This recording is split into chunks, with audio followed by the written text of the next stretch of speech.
Bonjour à toutes et à tous, bienvenue pour cette première chronique d'Avenir Zen que vous pourrez découvrir sur la chaîne YouTube d'Avenir Zen.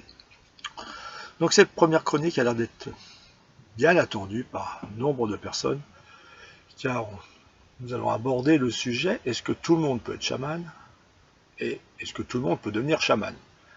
Beaucoup d'interrogations sur ce point, les gens voguent sur cette vague de chamanisme et tout le monde a envie d'être chaman et tout le monde croit pouvoir être chaman. Alors c'est vrai qu'on entend beaucoup de choses par rapport à ça. Tout le monde peut être chaman, tout le monde peut devenir chaman. Alors, quelle est la réponse? Cette réponse n'engage que moi. Tout le monde peut être chaman, oui et non. Et tout le monde peut devenir chaman, oui et non. Voilà. Sur ce, nous arrêtons. Non, c'est une blague. Nous allons de sérieux. Alors, est-ce que tout le monde peut devenir chaman? Est-ce que tout le monde peut être chaman? Alors, on entend beaucoup de choses par rapport à ça, comme je l'ai dit. Tout le monde dit, énormément de personnes disent, oui, tout le monde peut être chaman, tout le monde peut devenir chaman, c'est possible. On va être beaucoup plus mesuré. Dernièrement, un monsieur qui est quand même reconnu sur la place par son charisme et son écoute, Arnaud Rioux, pour me le citer, qui a écrit un super livre, Réveillez le chaman qui est en vous. Jusqu'à présent, suite à la sortie de son livre, disait, comme tous les autres, que tout le monde pouvait être chaman. Ça choquait un peu, ça choquait ma compagne Fleur Bleue aussi, tout le monde pouvait être chaman, pourquoi pas. Et il y a eu un très gros rétropédalage de cette personne il y a à peu près 3 semaines, lors de son intervention en live dans 8000 tambours, le samedi soir, où là, il a dit et répété, et très peu de personnes ont dû noter ce qu'il a dit, que tout le monde ne pouvait pas être chaman. Grosse surprise, car jusqu'à présent, il était un tenant de tout le monde pouvait être chaman, comme bon nombre de ces personnes qui fleurissent sur la toile, qui disent que tout le monde peut être chaman. Il était dans cette mouvance-là, et là, surprise, non, tout le monde ne peut pas être chaman. Tout le monde n'est pas chaman. Il a même précisé, c'est pas parce qu'on avait un ou deux dons que l'on était chaman. Ça a été une très grosse surprise pour nous, car jusqu'à présent, il tenait un discours inverse. Mais la sagesse est intervenue pour lui dire, faire comprendre que tout le monde ne pouvait pas être chaman. Tout le monde n'est pas chaman. Alors, on est chaman. Alors, né, la naissance, comme le verbe naître, on est chaman. Mais c'est pas parce qu'on est chaman qu'on sera forcément chaman dans cette vie. Il y a une grosse différence par rapport à ça. Pour être chaman, il faut déjà avoir été chaman dans des vies antérieures. On n'est pas chaman comme ça parce que, ça y est, j'ai envie d'être chaman. Non. On a été chaman dans d'autres vies. Et dans cette vie-là, à un moment ou à un autre, on redevient ce qu'on a été avant. Par des soins, par une rencontre, par l'effet de notre vie, tout ce qu'on a pu vivre dans cette vie. Et tout d'un coup, ça se réveille. On ne sait pas pourquoi. On n'a rien demandé et on devient chaman. Donc pourquoi ma réponse était claire, un peu à la normande? Est-ce que tout le monde peut être chaman? Oui, tout le monde peut être chaman. Est-ce que tout le monde peut devenir chaman? Oui, tout le monde peut devenir chaman. Car on ne sait pas à la naissance si on sera chaman ou pas. Ce n'est pas écrit, sauf sur notre corps, sauf dans certaines peuplades ou tribus où il y a des attributs très spécifiques sur le corps des enfants. Et là, la famille appelle un chaman pour se dire « Oula, il y a quelque chose ». Et là, le chaman confirme que l'enfant sera chaman. Et là, les parents font tout ce qu'ils peuvent pour tenir le plus longtemps possible, parce qu'ils savent ce qu'il en est. Dans notre culture, ce n'est pas le cas. Donc, on ne sait pas si la personne que je croise aujourd'hui est chaman et sera chaman demain. C'est pas écrit.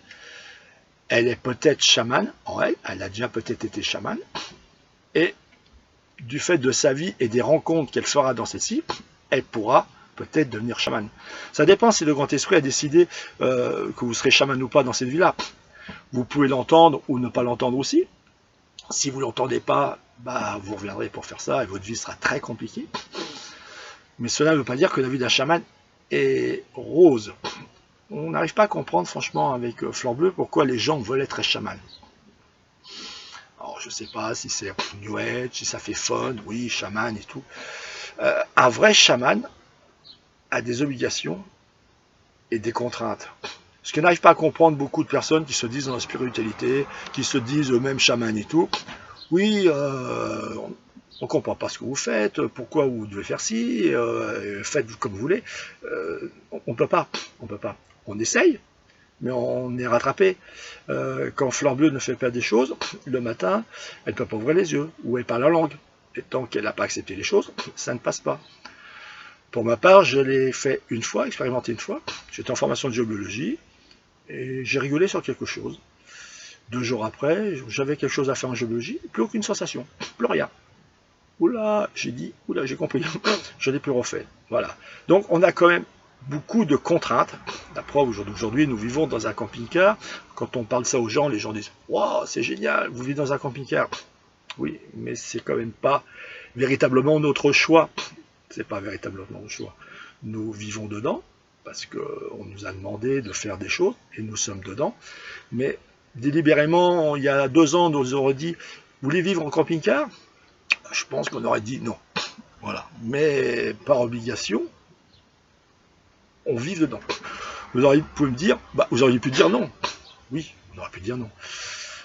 Qu'est-ce qui nous serait arrivé? Ça, on ne le sait pas. On ne sait pas. Par rapport, quand on refuse ce qu'on doit faire, c'est pas bien. C'est pas bien. Et il arrive toujours des problèmes.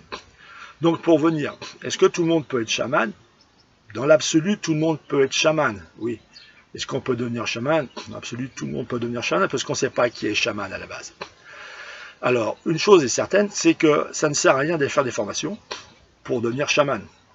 Là, il y a plein de choses qui fleurissent aussi, avec des prix qui ne feraient pas lire, mais les gens y vont.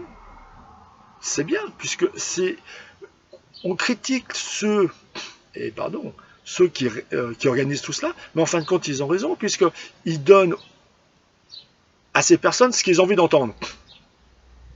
Vous voulez être chaman? Oui, je veux être chaman. Eh bien, venez chez moi. Voilà, ça vous coûtera 1 500 €, mais vous serez chaman. Bah oui, vu que la personne en face ne sait pas ce que c'est, dire oui, je suis chaman, elle se prendra pour un chaman. Mais voilà, ça n'en sait rien. Nous, enfin quoi pour ma part, je les appelle des chamans plastiques. On en croise pas mal lors de festivals, choses comme ça. Des chamans plastiques, on en voit beaucoup. Après, des vrais chamans, il y en a très très peu. Mais voilà. Donc toutes ces personnes qui vont dans des stages, elles entendent ce qu'elles ont envie, et ceux qui leur vendent des stages leur vendent ce que les autres ont envie d'entendre. Donc c'est très bien, tout le monde est content. Après, être chaman, non, c'est pas ça. Il n'y a pas de formation, il n'y a pas de cursus, il n'y a pas de diplôme. Donc les formations, ça ne sert à rien. Un chaman est réveillé par un autre chaman. C'est-à-dire, soit par des soins, une rencontre, l'autre chaman dit « Oula, il y a quelque chose. Là, je sens que... » Donc, le nouveau chaman, entre guillemets, qui est nouveau dans cette vie-là, mais qui est ancien, puisqu'il a déjà vécu ça dans d'autres vies, va être révélé et réveillé toutes les connaissances et tous les savoirs qui sont enfouis au fond de lui. Et ce que fait le chaman, qui est en place, on peut dire, c'est il réveille tout ce qu'a l'autre dedans. Le nouveau chaman ne va pas copier ce que fait celui qui l'a réveillé. Chacun est différent, chaque être est différent, chaque manière d'appeler ses oracles ou ses esprits sont différents, chaque culture est différente, et on est tous différents. Donc, on ne copie pas. Un chaman ne va pas apprendre, n'a pas un livre pour dire tous les soirs j'apprends ça et demain je... Non. Vous voyez bien, quand on fait des soins, que ce soit Fleur Bleue ou moi-même, on est en connexion et on n'est plus là. Ce n'est plus vraiment nous. On est connecté. Quand on fait des chants, des soins, c'est nous sans être nous. Donc on n'apprend pas. Une fois lors d'un week-end, une personne a demandé, en disant de Fleur Bleue, « Oh là là, mais quelle mémoire elle a pour tous les chants !» Je dis, pardon, quel chant? Bah oui, tout ce qu'elle nous chante, c'est merveilleux. Comment elle fait pour tenir tout ça? Oh là là, attendez. Non, elle n'a rien. Elle n'apprend rien. Tout vient comme ça. À l'instant T, tout arrive. Et tout est retransmis. Ah, d'accord. Oui, c'est comme le tirage de cartes oracle que j'ai fait l'autre jour. Vous avez bien vu que je tire une carte, un de mes esprits arrive et vous dit ce qu'il en est à l'instant T. Je n'ai pas pris le fascicule pour vous répéter doctement tout ce qui est écrit sur le livre. Quel intérêt? N'importe qui peut le faire. Ça, c'est plus un tirage de cartes oracle. C'est-à-dire que tout le monde peut acheter un jeu de cartes oracle, tirer la carte et lire le fascicule. Bah oui, c'est générique, ça n'aura rien à dire. Ça n'aura rien à dire. Quand vous avez une personne en face de vous qui tire une carte, l'esprit vient et dit à l'instant T ce que la personne a besoin d'entendre, ce que l'âme a besoin d'entendre. Et à quoi ça correspond? Prendre le livre et lui dire, bah voilà, c'est ça, avantages, inconvénients. Oui, mais bon, ça je veux dire que n'importe quelle personne est capable de le faire. C'est pas parce qu'on fait ça, un tirage de cartes oracle comme ça, qu'on peut se dénommer « je suis chaman ». Oui, c'est pas parce qu'on a un tambour non plus, que je joue sur un tambour, je suis chaman. Il y a même des gens qui apprennent à jouer sur un tambour chamanique. Alors là, ça nous a vraiment scotché. Quand on prend un tambour, si on est chaman, ça vient et on n'a pas besoin d'apprendre. Alors je tiens mon tambour comme ça, la maillotche comme ça. Non, vous voyez bien que c'est comme ça part et c'est fini. Quand on parle en langue, on parle en langue. Un chaman parle en langue. Nous avons eu l'honneur de rencontrer Corinne Sombrin à Lorient l'année passée. On a fait la queue pour dire bonjour, parce que Marie l'avait croisé une fois au Ulaanbaatar. Et on s'est dit bonjour, et tout de suite on a parlé en langue, et tout de suite elle a réagi en langue. Il y a eu un échange en langue. Ça a été instantané, les gens nous regardaient en disant « ils viennent d'où ces gens-là » Ben non, un chaman c'est ça. Même si notre mental ne comprend pas, notre âme a compris. Et c'est ce qui compte, parce que notre âme est notre essence. Donc voilà. Donc être chaman, c'est tout un ensemble, comme l'a dit si fort, justement Arnaud l'autre jour. C'est pas parce qu'on a un don, qu'on est médium, qu'on a de la clairvoyance, ou qu'on est guérisseur, qu'on peut se dire chaman. Non, chaman, c'est complètement différent. Alors, ça ne veut pas dire que c'est élitiste, mais c'est pas simple quand même. C'est quelque chose, c'est une personne qui est reliée et qui a beaucoup de choses en elle. Le chaman n'est pas uniquement une personne dans la gentillesse non plus, puisque un chaman, à la base, c'était quelqu'un, un érudit, un chef diplomatique, un chef spirituel, un chef de guerre aussi. Il était là, c'est ce qu'il y avait en Europe avec les druides. C'est pour ça que les Romains ont éradiqué les druides, c'est pas par hasard, parce que c'était des gens dangereux pour les Romains, car ils étaient érudits, ils étaient en contact avec les esprits supérieurs, ils étaient chefs spirituels, mais aussi chefs de guerre. C'était des gens qui étaient hyper dangereux pour les Romains. Donc c'est pour ça qu'ils ont été éradiqués par les Romains, c'est pas par hasard. Donc le druide, le chaman, dans un autre pays, c'est quelqu'un qui a une importance élevée au sein d'une tribu, au sein d'un clan. Il était le conseiller du chef par rapport à ça. Et donc une décision importante ne se prenait sans son accord. Donc il était aussi pour la paix que pour la guerre. Il était chef diplomatique, mais s'il fallait faire la guerre pour sauver le clan, il aurait fait aussi la guerre avec les conseils. Donc le chaman est vraiment une capacité très importante et des savoirs très importants, puisque en fin de compte, vu qu'on a été chaman avant, ou homme, femme, médecine, qui est encore autre chose dans d'autres civilisations, on a des connaissances qui se réveillent au fur et à mesure du temps, des méditations, des soins qu'on peut avoir, des trans qu'on a.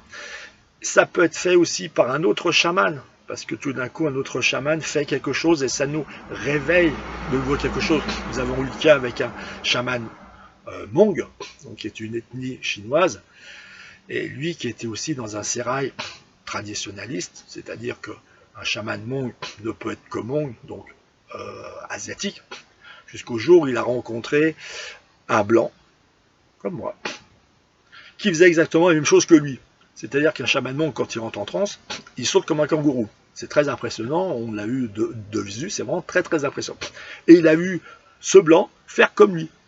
Il s'est dit, c'est quoi cette histoire-là? Comment c'est possible? Mais je suis chaman, le chaman Hmong, mais je suis Mong, et lui, c'est un blanc, il fait les mêmes rituels que moi, comment c'est possible? Donc, tout, ça l'a complètement ébranlé, Ça, c'est un autre sujet, mais ce qui prouve que on peut être chaman de tradition Mong en étant blanc. Et on peut être chaman de tradition mongole en étant noir. Voilà, donc c'est très vaste, Ça veut dire qu'au jour d'aujourd'hui, tout bouge. Il y a de plus en plus de gens qui sont réveillés et révélés par rapport à ça, parce que la Terre en a besoin. Donc le chaman ne suit pas un enseignement comme on peut l'entendre. Au jour d'aujourd'hui, venez suivre une formation, ça ne sert strictement à rien. C'est un autre chaman qui va réveiller ce qu'a le chaman au fond de lui. C'est-à-dire qu'il enlève une couche, et tout d'un coup, les canaux s'ouvrent, et tout revient à lui. Tout, au fur et à mesure.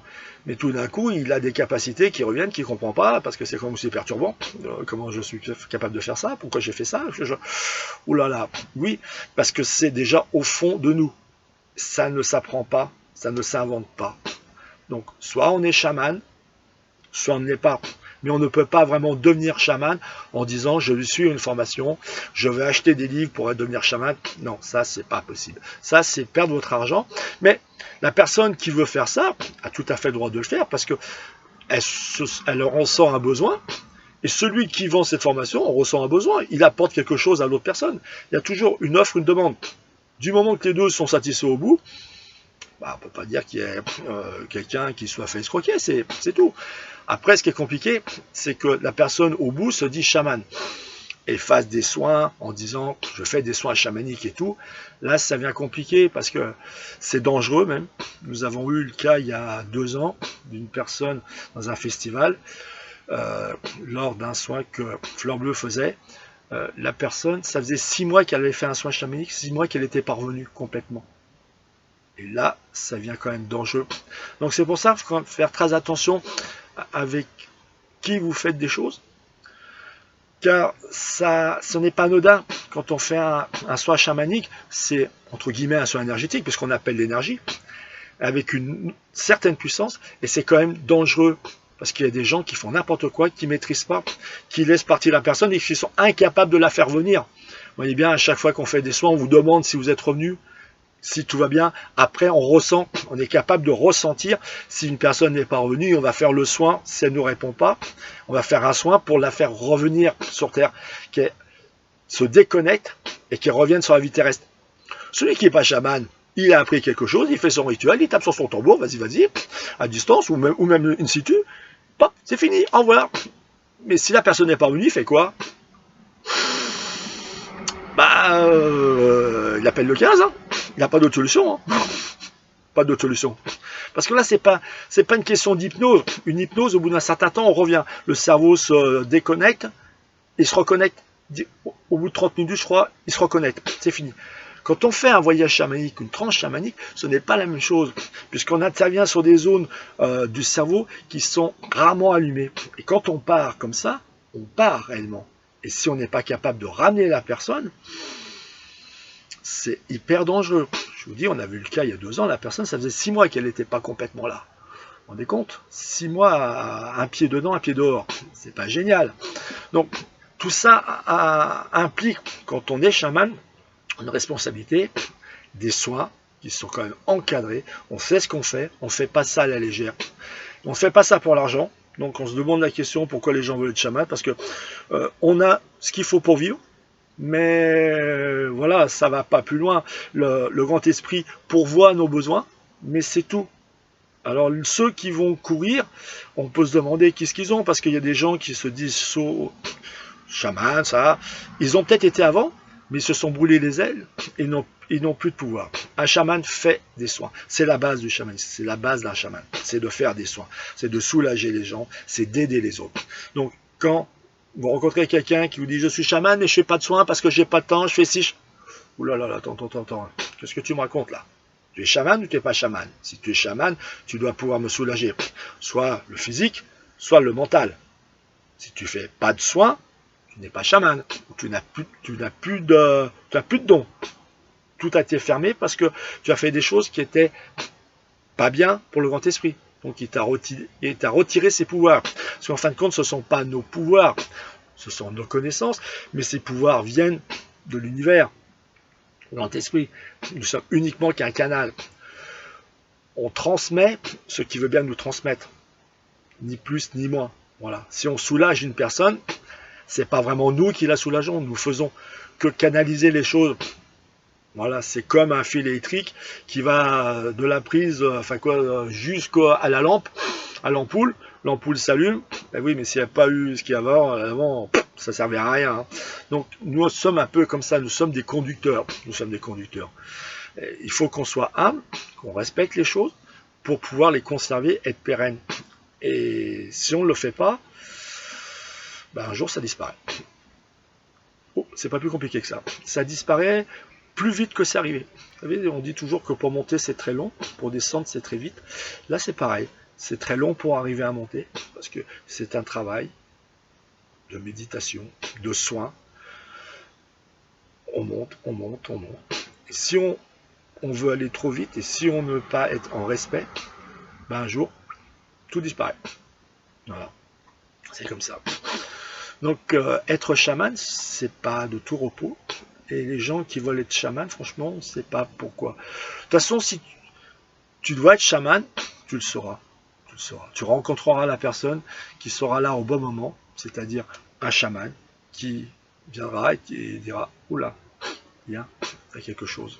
Voilà. C'est ce que fait Fleur Bleue lors de ses week-ends. Elle sait à l'avance qu'il y aura une ou deux personnes qui seront révélées et qui sont des chamans, qu'il faut réveiller et ensuite accompagner, parce que c'est bien joli de vous dire bah, vous êtes chaman, merci, au revoir, oui, maintenant je fais quoi de tout ça, moi j'en sais rien, j'avais ma vie tranquille, pépère entre guillemets, tout d'un coup je me retrouve avec tout ça, bah oui, je perds une partie de ma famille, je perds mes amis, parce qu'ils disent oula, t'es un peu allumé là, tu fais quoi?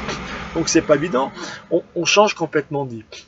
Donc pour vous répondre, oui, tout le monde peut être chaman, tout le monde peut devenir chaman si c'est sa destinée. Voilà, si c'est son chemin de vie, dans cette vie, d'être chaman, il sera chaman. S'il l'a été avant, s'il ne l'a pas été avant, il ne sera jamais chaman. C'est pas possible. Et apprendre pour devenir chaman, comme on l'entend en Occident, ça ne sert à rien.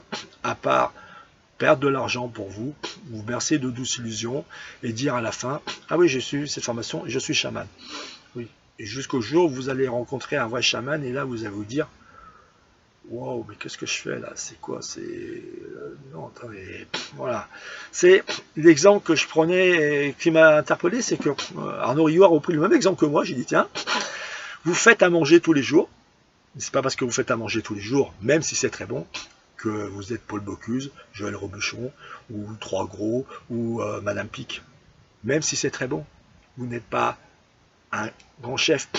Alors, il ne faut pas le prendre sur le terme « toi, tu n'es rien, moi, je suis ça ». Non, non. Tout le monde a quelque chose à faire dans sa vie. Le chaman a quelque chose à faire. Le maçon va faire quelque chose. Il peut donner du bonheur et de la joie. S'il fait bien son travail, les gens sont heureux. Un pâtissier qui fait superment bien ses gâteaux et qui met tout son amour dans ses gâteaux, les clients, quand ils rentrent dans la pâtisserie, sont « Waouh !» Il apporte un moment de bonheur et du plaisir. Quelqu'un qui écrit un livre, c'est pareil, s'il met tout son amour, quand la personne lit le livre, wow, ça là, c'est fantastique. Vous voyez, on n'a pas besoin d'être forcément dans la spiritualité pour rendre les gens heureux. Au jour d'aujourd'hui, c'est un peu ça. Et on se demande si les gens ne veulent pas être chamans pour pouvoir aider les autres. Mais quelqu'un qui fait du Reiki, s'il le fait avec amour et passion, c'est merveilleux. Quelqu'un qui fait du magnétisme, c'est pareil. Quelqu'un qui est guérisseur, c'est fantastique. L'Access Bar au jour d'aujourd'hui, c'est la même chose. Restez dans ce que vous savez faire, maîtrisez ce que vous faites, et vous le faites à merveille. N'allez pas chercher autre chose pour faire quoi. Après, c'est de l'ego, se dire « Ah bah oui, je suis chaman. » Oui, moi, franchement, chaman, quand ça m'est arrivé dessus, je dis « C'est quoi cette bestiole-là? Qu'est-ce que je fais de tout ça, moi ?» Je vous raconterai un jour comment les choses sont arrivées, et vous allez voir que ça fait un peu bizarre. J'ai rien demandé. Franchement, j'ai pas demandé à devenir chaman. Ça m'est arrivé dessus, bah voilà, je suis ce chemin et puis c'est tout.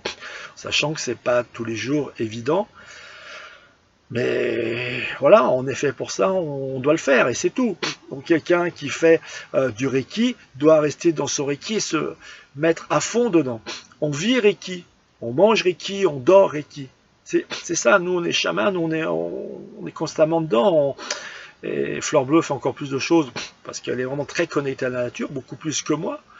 Elle doit faire plein de soins à la nature, elle doit être connectée à la nature. Voilà, on vit le chamanisme en permanence. Donc si vous faites du Reiki, faites-le en permanence.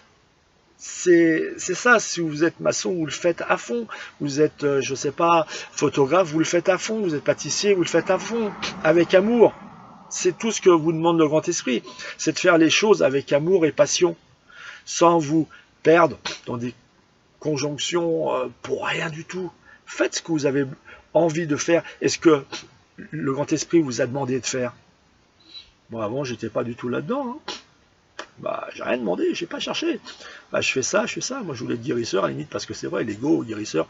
Ah, j'ai mal là. Allez, je mets la main. Hop, pouf, fini, terminé, t'as plus rien. Ah, ça, c'est fantastique. Oui, mais bah non, on m'a dit non. Bah, bon, bah, et voilà. Bon, je fais ça pour le feu, mais c'est tout. Vous venez me voir pour une entorse. Je vais peut-être juste pouvoir vous soulager, mais je ne vais pas vous la guérir. Vous venez me voir pour une émotion, là ce sera différent. Voilà, pour une roulure c'est différent. Mais on a tous, un chaman a aussi des domaines de prédilection. C'est comme ça. On ne peut pas être bon partout.